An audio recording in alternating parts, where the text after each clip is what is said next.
Politics আর economics এক না। পলিটিক্সে 2 আর 2 22 হয়, ইকোনমিক্সে 2 আর 2 4 হয়।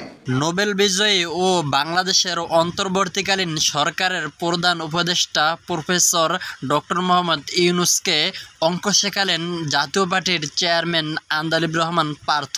ডক্টর মোহাম্মদ ইউনূসকে আরও অনেক বার্তা দিয়েছেন তুখোড়ে রাজনীতিবিদ আন্দালিব রহমান পার্থ। ডিসেম্বরের মধ্যে নির্বাচন ও বাংলাদেশের অনেক সমস্যার সংস্কার নিয়েও তিনি প্রধান উপদেষ্টা ডক্টর মোহাম্মদ ইউনূসের সমালোচনা করেন। জাতীয় পার্টির চেয়ারম্যান ব্যারিস্টার আন্দালিব রহমান পার্থর এমন বক্তব্যে যেন অন্তর্বর্তীকালীন সরকারকে জ্বরের আভাস দিচ্ছে।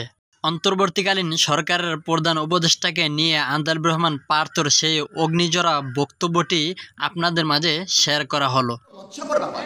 আজকে আপনি যে সংস্কারের কথা বলছেন, সাধারণ মানুষের কি সংস্কারের একটা প্রস্তাব আপনি নিয়ে আসছেন?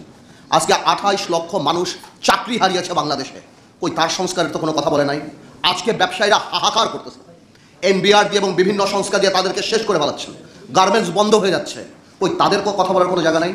আজকে নূর এখানে বসা, নূর জানে ইউনূস সাহেব যখন ক্ষমতায় আসছিল, আমরা প্রথমে যে বলেছিলাম আপনি রাজনৈতিক বা জাতীয় সরকার করার দরকার নাই, তবে অন্তত পক্ষে আপনি 4-5 জন উপদেষ্টা নেন যাদেরকে মানুষ চিনে, যারা মানুষের সাথে আপনার মাঝখানে যে দূরত্বটা সেটা পৌঁছাতে পারে। কিন্তু আপনি আমাদের সেই কথা শোনেন নাই। আজকে আপনার যে উপদেষ্টারা আছে তাদের অর্ধেক উপদেষ্টার নাম বাংলাদেশের মানুষ বলতে পারে না, তারা জানে না যে তাদের ভাগ্য কার দ্বারা নির্ধারিত হচ্ছে, কার দ্বারা ঠিক হচ্ছে। আপনার আরেকটা সোর্স অফ পাওয়ার ছিল কারা?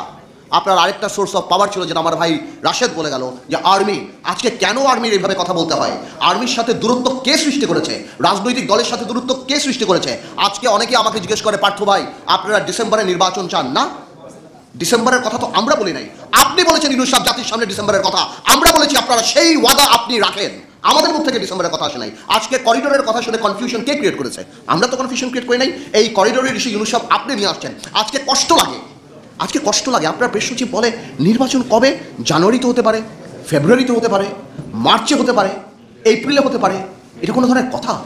আপনি জাতিকে কি একটা লটারির মধ্যে ফেলে দেবেন? যে আজকে আপনার আজ আপনি বলছেন আপনি সংস্কার করবেন। কিসের সংস্কার? এনসিপিকে ক্ষমতায় আনা সংস্কার, এনসিপিকে ভালো করা সংস্কার। দেখুন, এনসিপির প্রতি আমাদের দুর্বলতা আছে। এই যে বৈষম্য বিরোধী ছাত্র আন্দোলন, এদের প্রতি আমাদের দুর্বলতা আছে। আমি ব্যক্তিগতভাবে চাই, যদি এত বড় একটা সংসদ সামনে আসবে, তারা যদি ঠিক করে পলিটিক্স করে সামনে আসতে পারে, I'll be more then happy. আমি শিওর আমার এখানে যারা বসে আছে তারা হবে। কিন্তু তারা যে প্রথম থেকে প্রত্যেকটা রাজনৈতিক দলকে আক্রমণের মুখে রেখেছে।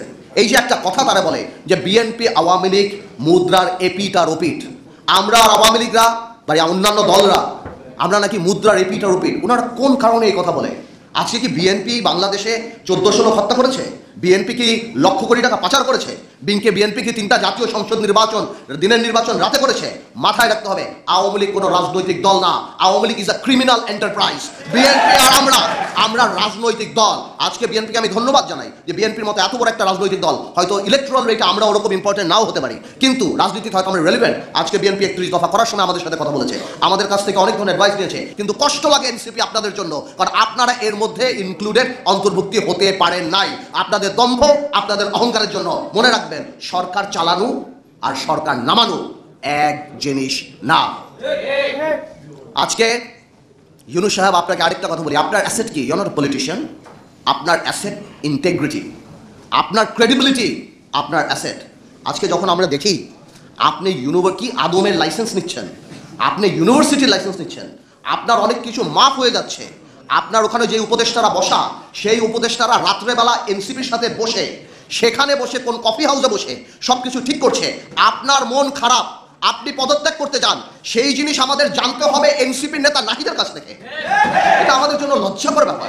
আপনি আজকে যে পারমিশনগুলি নিয়েছেন, এই পারমিশনগুলি হয়তো কোনো একটা গণতান্ত্রিক সরকার আসলে আপনি নিতে পারতেন, কিন্তু আজকে নিয়ে আপনার ইন্টিগ্রিটি অ্যাটাক করার, আপনার ইন্টিগ্রিটিকে প্রশ্নবিদ্ধ করার কোনো দরকার ছিল না। এই জন্য আমরা বলতে চাই, আমরা জানি আপনি রাজনীতিবিদ না, আমরা জানি আপনার আশেপাশে রাজনীতি নাই। আপনি এখন নির্বাচনের ডেটটা দিয়ে দেন বাংলাদেশে। আমরা সবাই বলছি যে ডিসেম্বরের মধ্যে নির্বাচনটা আপনি যদি দিয়ে দেন, এই দেশে সব কিছু একটা লাইনের মধ্যে চলে যায়। আজকে ব্যবসায়ীরা ইনভেস্ট করে না কোথাও, তারা মনে করে ভাই ইলেকশনের পর কি হবে, প্রশাসন কারা আসবে, কোথায় কি হবে, চাকরি বাকরি ব্যবসা থেকে আরম্ভ করে সব কিছু আপনি একটা কনফিউশনের মধ্যে আপনি ফেলে দিয়েছেন বাংলাদেশে।